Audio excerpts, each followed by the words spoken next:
From the brave roots of our founding, to the unstoppable force of American ingenuity, to the sacred inheritance of freedom we must protect. This is our legacy. Join investigative journalist Lee Smith on Roots, Rights, and Reason, powered by America's Future.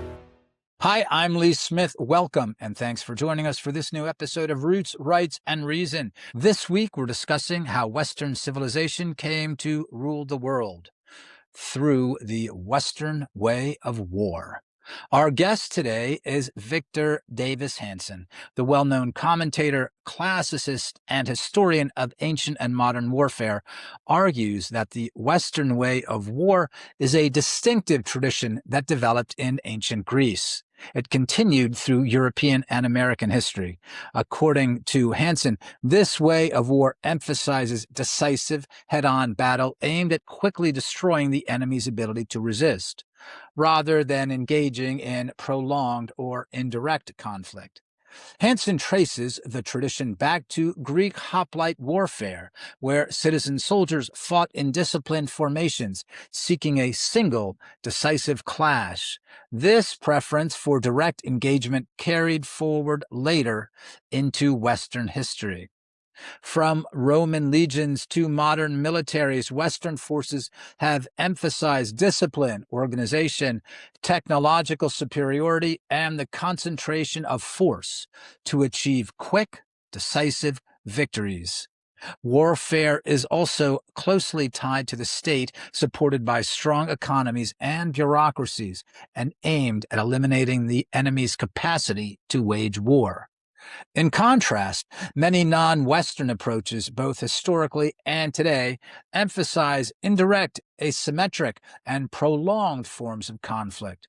For instance, the famous 5th century BC military strategist Lao Tzu teaches in The Art of War that the best victory is achieved through deception, strategy, and avoiding direct confrontation when possible.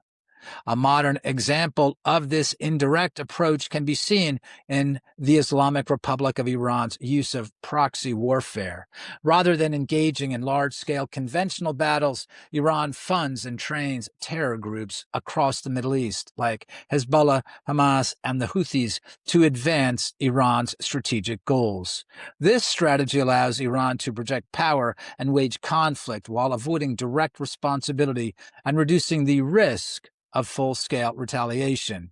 It reflects a broader pattern of asymmetric warfare, where weaker states or actors avoid decisive battles and instead rely on attrition, psychological pressure, and decentralized violence. Today, we're seeing these two styles of warfare tested on the field of battle in the Persian Gulf. Victor Davis Hanson, our guest today, is the Martin and Illie Anderson Senior Fellow at the Hoover Institution and chairs the working group on the role of military history in contemporary conflict. He is also author of numerous books, including The Second World Wars, How the First Global Conflict Was Fought and Won, and The Case for Trump. His forthcoming book is The Counter-Revolution, The Fall and Rise of Donald Trump and the MAGA Movement. Victor, thank you so much for being here with us today. We're speaking about the Western way of war, and you have written about this, and you described exactly what the Western way of war is and what it means. Is that what we're seeing right now in the Persian Gulf? Yeah, I think so. I think it's a deliberate attempt not to go into the streets of Fallujah or Helmand province and fight a non-Western pro-jihadist type of house to house and counterinsurgency, terrorism, all that. It's to use overwhelming firepower and technology and superb infrastructure, carrier groups, helicopters, drones, and it's fighting in a way that we did maybe in the first Gulf War, where we used our advantages and we didn't go in and try to occupy Iraq. Maybe we should have, but once we do that and get into the Middle East, and as Israel knows, when it goes into Gaza or it goes into Lebanon, that's a very different operation for them than it is to target particular infrastructure or command and control and use firepower to eliminate it without getting on the ground. And of course, they know that. So their rope-a-dope strategy is that while they have concerns or a timeline, that is, they don't want to lose their entire industrial nuclear military complex. Trump has the midterms. He's got an anti-war right. He's got some stirrings or murmurs from the paleo right, anti-war right, paleo right, and he's got the left, of course, who feel that this is a way to take back the Congress in November. And he's got Republican lawmakers that are in purple districts that are putting pressures on him. But if right now we're not really the problem we have, I think a lot is that communication. No one has said we're really not in a kinetic war right now. So we're spending a lot of money, but no one is in harm's way in a combat situation. Basically, we are strangling the Iranian government by denying their exports of oil and their imports of vital materials, and they're losing, according to these various experts, 400 million a day in input. And just a question: who's going to blink first? Donald Trump, because of the political pressures he's getting from his party and his opposition, or the Iranians who are afraid that either the whole system will collapse, or the 93 million people who hate their governance will come out again. So It's fast. Well, I was going to say it's fascinating. You remind us of what happened. That was actually what happened in Afghanistan and Iraq when the United States decided to play by the insurgent way of Yes. war, threw themselves into that situation. And Trump has stayed away from that trap, even as people are saying you have to send in ground troops to take the Straits of Hormuz, Kharg Island, and you're saying, which is makes absolute sense.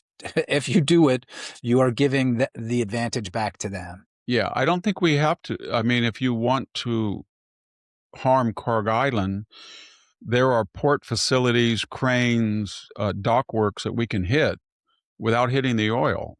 And so that if there were to be a change of government, they would have the infrastructure there, but it would not allow this regime to export anything out because they couldn't unload it. They couldn't do any of that. And I think we could do that without hitting the actual pipeline structure and the oil, if that's what we're concerned about.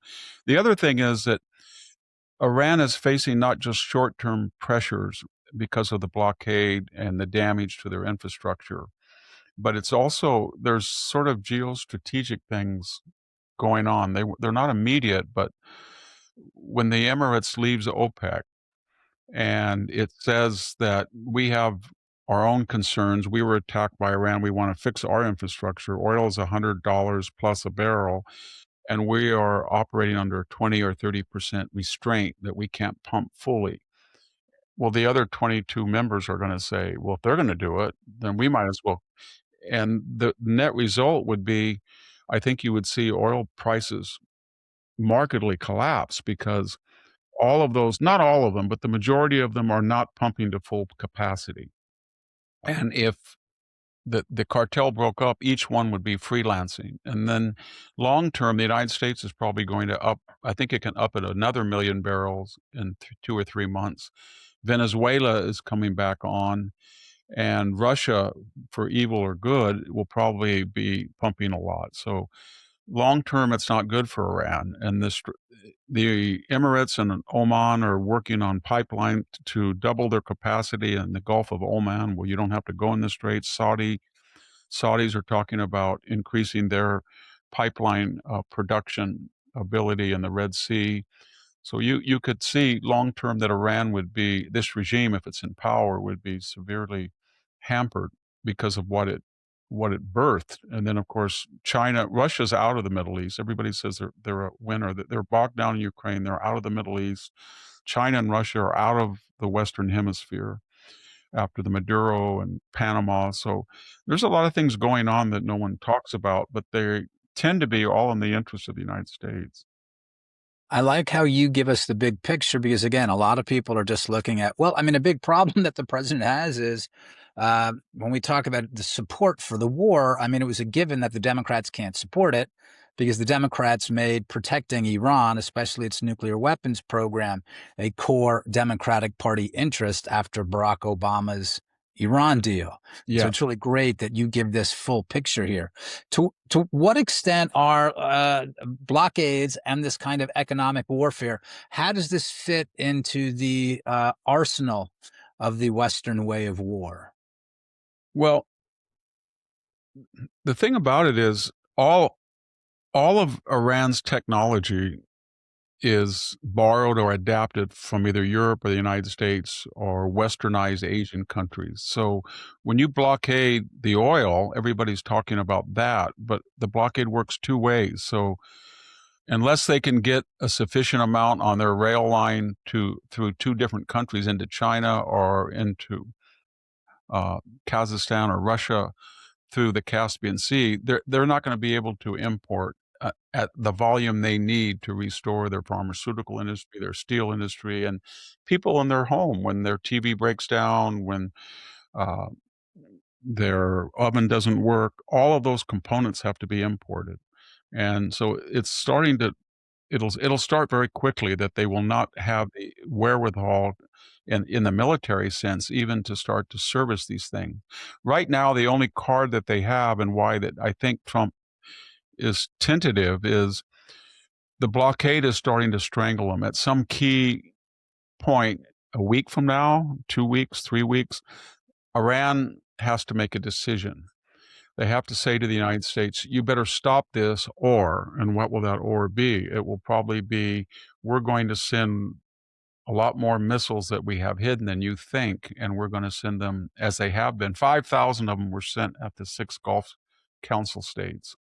I think there was only 800 at Israel. So you can see that's their target, to force those countries to cease production of oil, strangle the West with oil lost, and then pressure the United States to concede to their demands. But I think Trump, being Trump, he will say to them, as he already has, I imagine, if you send missiles, here's a target list. And that target list will be something like what Bill Clinton did in Serbia in 1999, when finally he just said, I may be a Democrat and a liberal, but I'm taking out every bridge on the Danube, and I'm taking out your grid. And he cut off power in Belgrade, I'd say every other day for hours, sometimes for a day or two. They couldn't fix it fast enough. So for all the talk about Donald Trump as a war criminal, it was Obama who bombed 7 months in Libya, port facilities, TV stations, communications, cargo ships, without congressional approval. And Bill Clinton did the same thing for 72 days in Serbia. So Trump has, I guess what I'm trying to say, he has options, both political. He can always say, I'm just going to follow the Obama and Clinton model and start hitting dual use infrastructure. And he can tell the Iranians, here's a list of 400 bridges and here's a list of 500 power plants, and they're all going to go if you start letting out missiles. You make a very good point when you're talking about, it's not the blockade. It's not just about energy. It's also basically their supply lines, civilian and military supply lines. It's really interesting. What do you think I'm asking you to be to predict as well, but how is this shaping up? What do you see as the end game? Not a time limit to it, but what happens? I mean, the president has said he wants them to give up their remaining heavily enriched uranium, which I guess there's nearly half a ton of it. I hear other people saying, it's not just the 60%. We need to get the other uranium from them, 20%.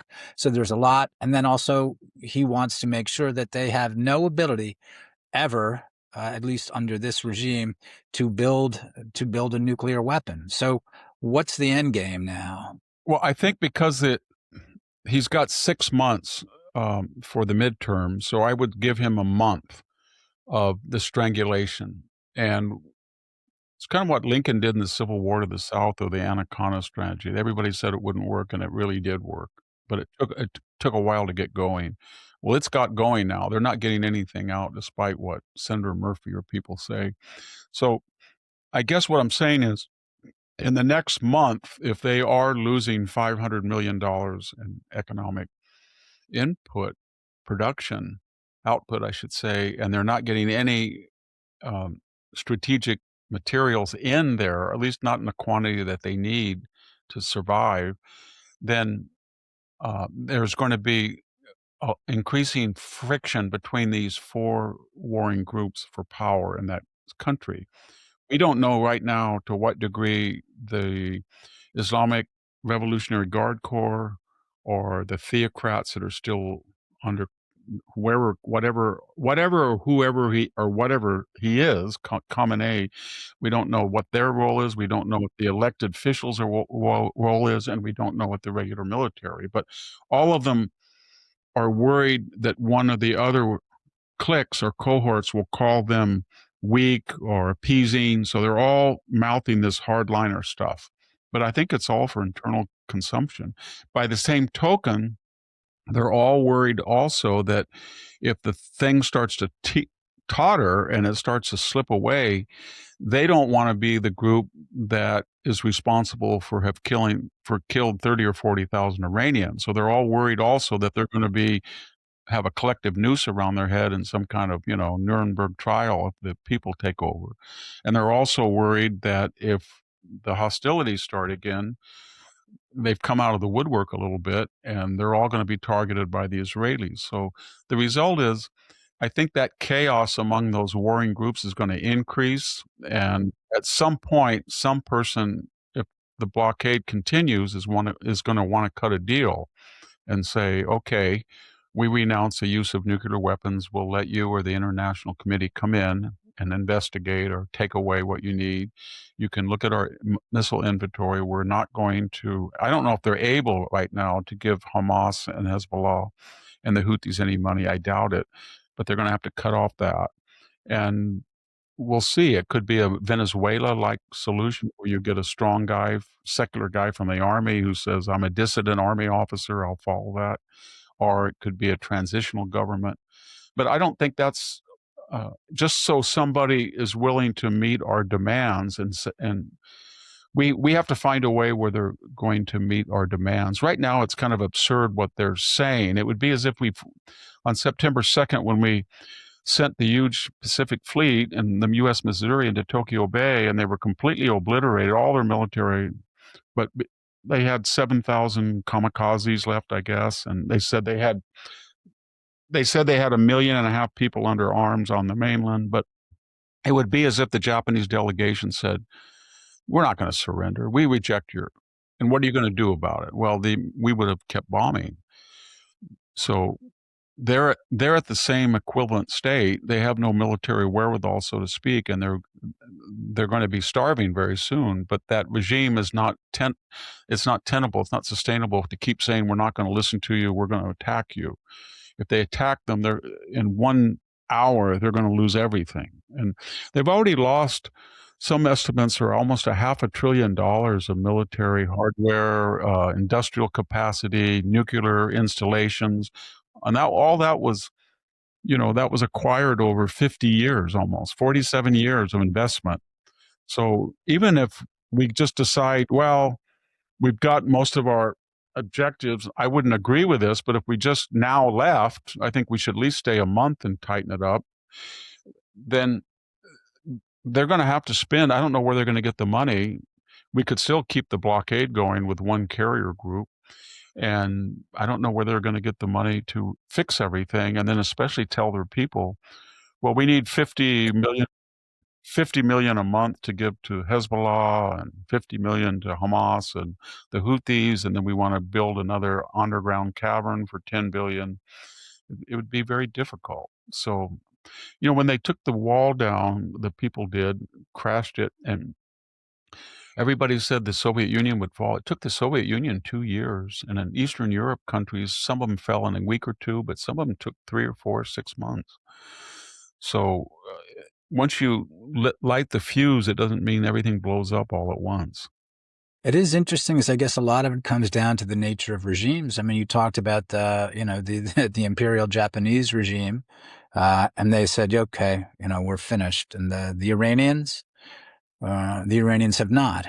So, and the Soviets, right? Weren't the estimates of the Soviets, oh, well, no, the economy must be doing well Yes. because the Soviet people aren't up in arms yet. And as it turns out, they just had the ability to absorb an awful lot of pain, and then it was too much and it was over. And so did the Japanese, and so did the Germans. And everybody said, Japan will never surrender. They didn't even surrender because of just the atomic bomb. They surrendered because of the incendiary campaign that wiped out 10 cities. And that Curtis LeMay was now at Okinawa, and he was building a fleet of 10,000 bombers. Many of them transferred from the European theater. He had B-24s, B-17s, B-29s, and he could do 2 missions a day from Okinawa. So they knew that. So any regime, whatever the rhetoric or whatever the ideology is, it has to function in a real world, physical world. And this regime is I don't know. I expect to see a lot of internal bickering, fighting, even killing before they Oh, yeah, win so do I. I can't imagine these guys don't start shooting at each other. pretty soon, or Yeah, freelancers. I think what right. you'll see is kind of like a Bonnie Sauter or Goat's Body, who thought that, after Khomeini got rid of the Shah, they all thought they were going to have a socialist utopia. So Right. all these Iranians went out in the street that had got rid of the Shah, and they said, well, we want Bonnie Sauter, and we're going to have a European, and they were all liquidated, 20,000 of them. Then they got Khomeini. So I think you're going to see one or the other clique start to take care of business before we get a unified regime. And I think I don't know what the CIA is doing as far as arming people, but they must be arming either ethnic groups or having some way to arm militias or something. We had some news, right, when the president said, "Yeah, I'm very upset. We sent arms and someone derailed those arms." I believe he was probably referring to Kurds, I some think. Kurdish group, right? Yes. Yeah, I think he was. But it's a very unstable situation. And the irony is that the the Gulf states wanted the war and they egged us on, but then, they have 600 combat aircraft. They didn't use any of them, but they became the target. And I never thought in my lifetime the UAE would be asking Israel to send technicians over to man, Yeah, for the Patriot right. battery. So I think you're going to see in the aftermath that the money that goes to fund Hamas or the Palestinian Authority, at least to the degree it comes from the Gulf, is not going to be there. Right, Qatar has a different perspective now. Yeah. Victor, where do you? I mean, again, the war is not over, but where we are right now, how would you rank, or how do you judge Donald Trump as a war president? You spoke about Lincoln before and the Anaconda strategy. So, where do you see Trump as a wartime president right now? Well, if you look at the first term, he said he was going to bomb ISIS into SHIT, and he did. And they had occupied half the country, and they were so formidable and terrifying and beheading people, and they just crumbled finally. He did that for 6 or 7 months, and then everybody told us you can't touch Soleimani. He killed so many people of our own in Iraq and Afghanistan with a shake. And don't get Iran riled. They're just a different breed of people. They're just too. And he killed him. And Baghdadi he got rid of. And everybody said don't mess around with the Wagner group. You'll get in a nuclear war with Russia. And he wiped 200 of them out. And then the second term, don't go into Iran. He went in 27 hours and bombed it. Nothing. I think it was pretty successful, but not getting already the enriched uranium.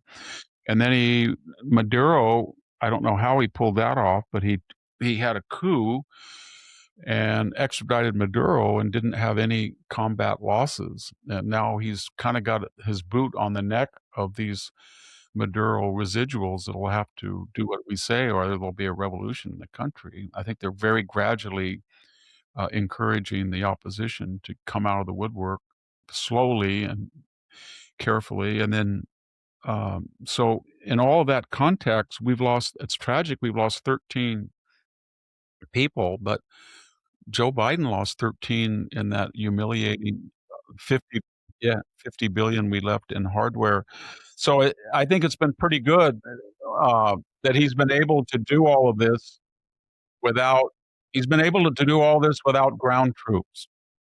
And he hasn't taken, even when the left says, well, you spent 25 or 30 billion dollars. I mean, here in California, we're looking at 250 billion in welfare fraud. So it it's been pretty amazing. It just the I think as the war goes on, it's going to be interesting to see, and that he's got the Europeans on one side. He's got, as I said earlier, the left on one side. I don't think the Tucker right is that influential anymore, but they're there. Then he's got senators and House members that are traipsing to the Mar-a-Lago and saying, you know, I'm going to be defeated at the polls unless you can get out of there. And then he's got the economic gurus who are saying, you know, we had all the deregulation, tax cuts, foreign investment, oil was down its cheapest. We were right on the edge of a boom.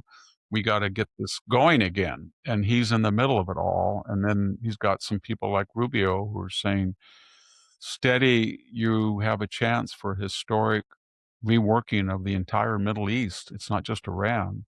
You get rid of Iran, this regime, and all of a sudden subsidies for all the terrorists dry up. People, the Israelis make peace with their enemies in the Gulf, and there's no China or Russia, and you're controlling the destiny of this whole. And so it's just a question of how much a gamble. Everything boils down to how much a gamble does Donald Trump want to take? Because he could get 70% of a victory right now and then say, we're going to keep blockading, and then suddenly in a week say, you know, I'm going to leave a carrier group. We have a carrier there all the time anyway, and they're going to try to blockade, and they're going to enforce the blockade. If Europeans want to help them, that's fine. Israelis can help too if they want with air power, and I'm going to go home. And he'd probably have 60 to 70% of a victory. But if he wants to stay a month or 2 months, I think after 2 months it'll be very tricky. But he could get a landmark victory. It just, how much risk does he want to incur?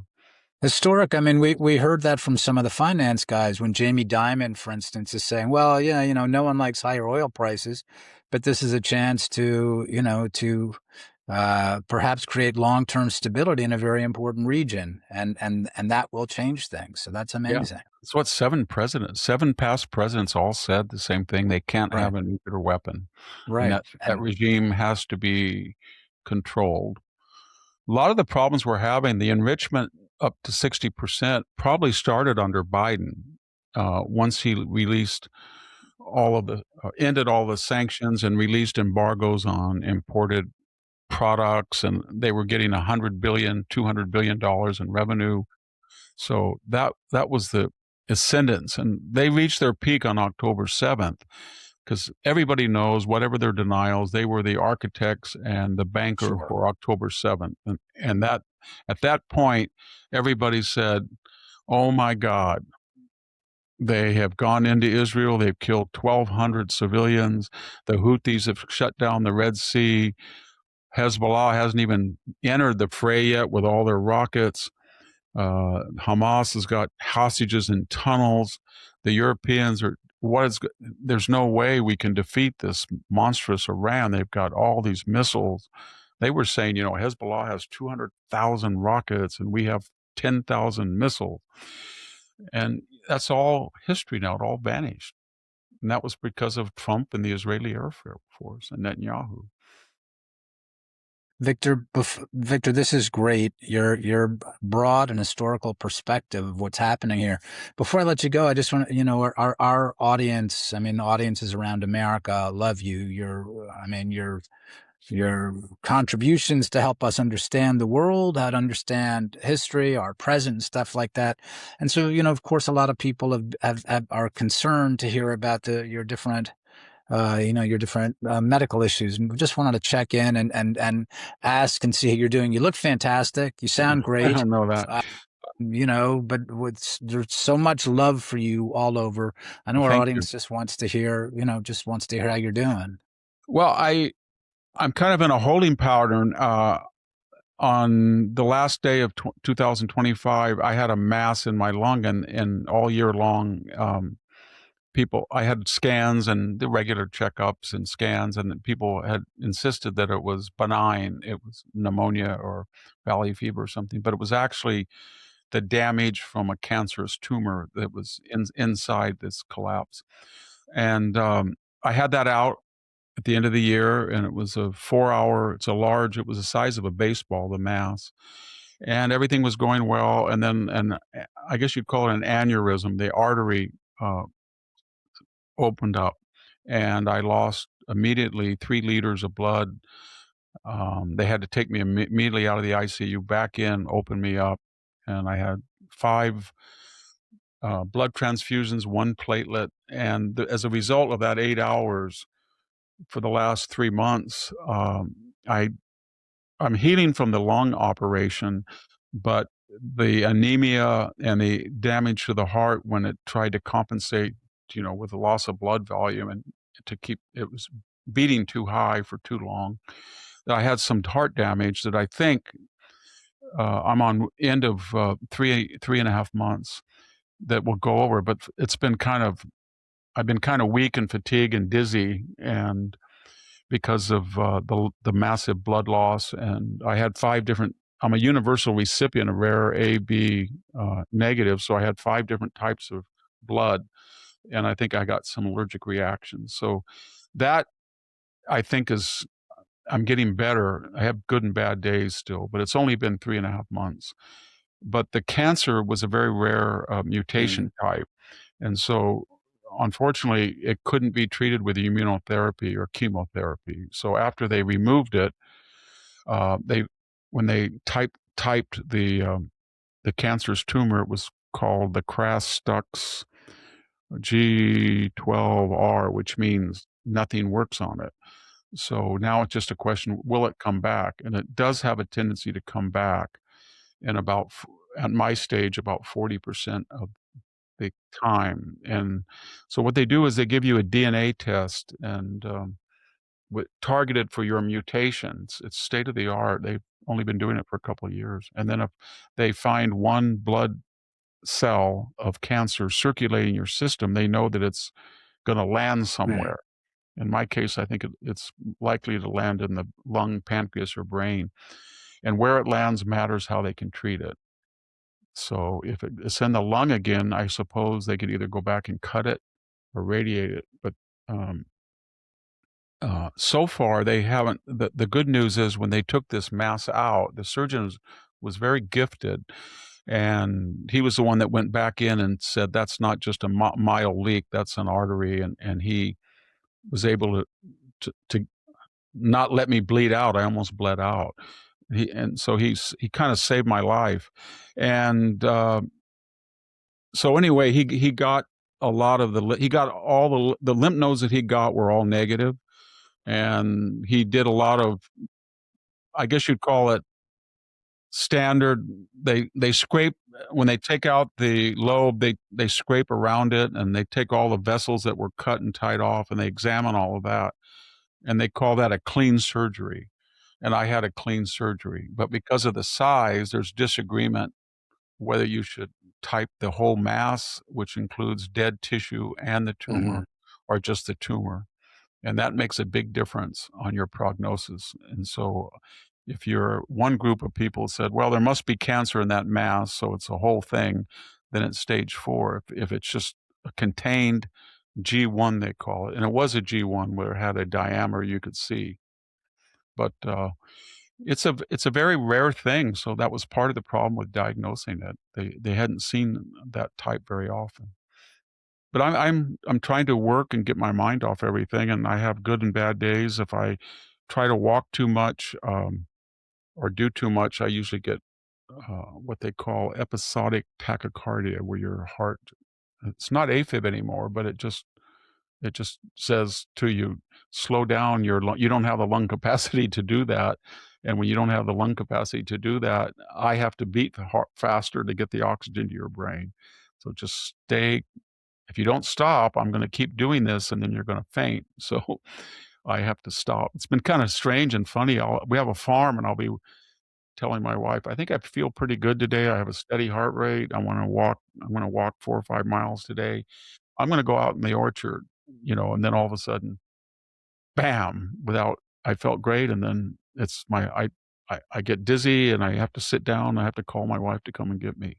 Well, that's the thing people know about you. I mean, you're a farmer. I mean, you represent most Americans, not just great intellectual vitality, but also your health Yeah. as a vital American from the soil from which we draw our strength, or as Devin Nunes would say, from the soil that furnishes the breadbasket of the solar system. But Yeah. that's what we Well, see you as a really healthy.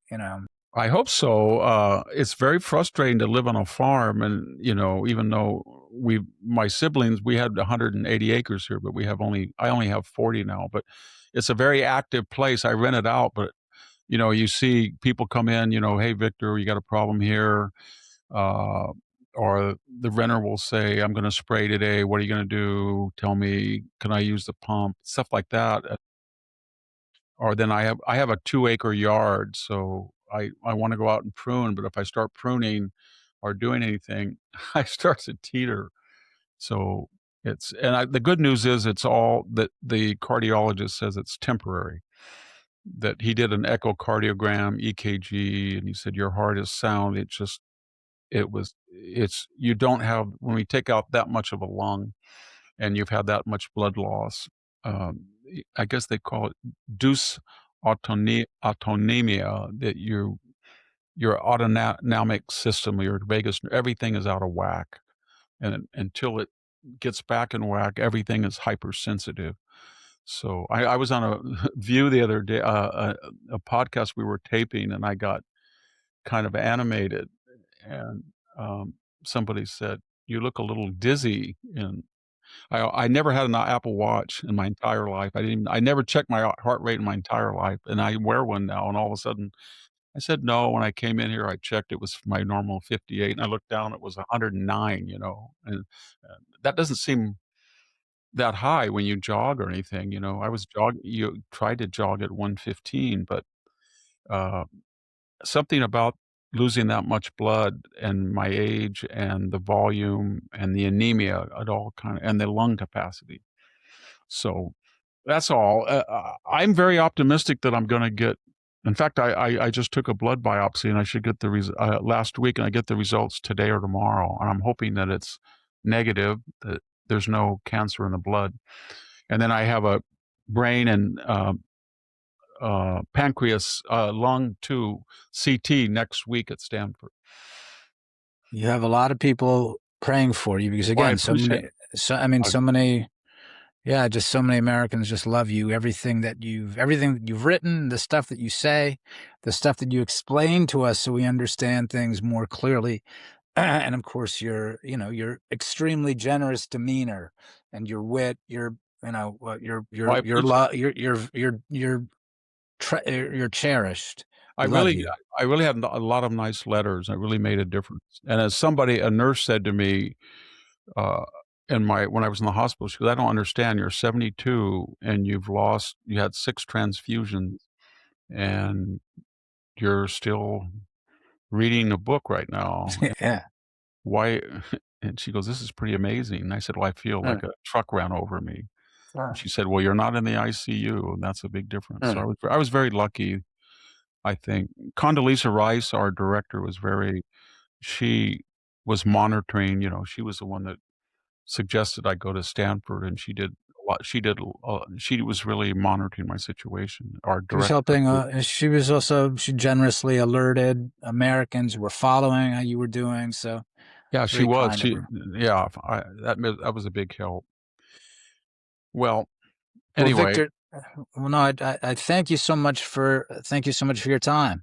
Well, And thank thanks you. for being with us on Roots, Rights, and Reason. And thanks to all of you for watching. We talked about the Western way of war, and we got a chance to speak to one of America's greatest writers, historians, and someone who understands this, someone who defined the issue, the Western way of war. And again, Victor, you are so loved, and we hope you will come back on soon. You have a book coming out in September on Donald Trump, and we Yep. hope you'll come on to discuss it then, if not before. I will. In the meantime, God bless you, and thanks so much. Victor, I'm really honored. I again, I know you're busy recovering, and other people want to speak to you. Thanks so much for speaking with us today. Thank you. See you soon. Okay, thank you.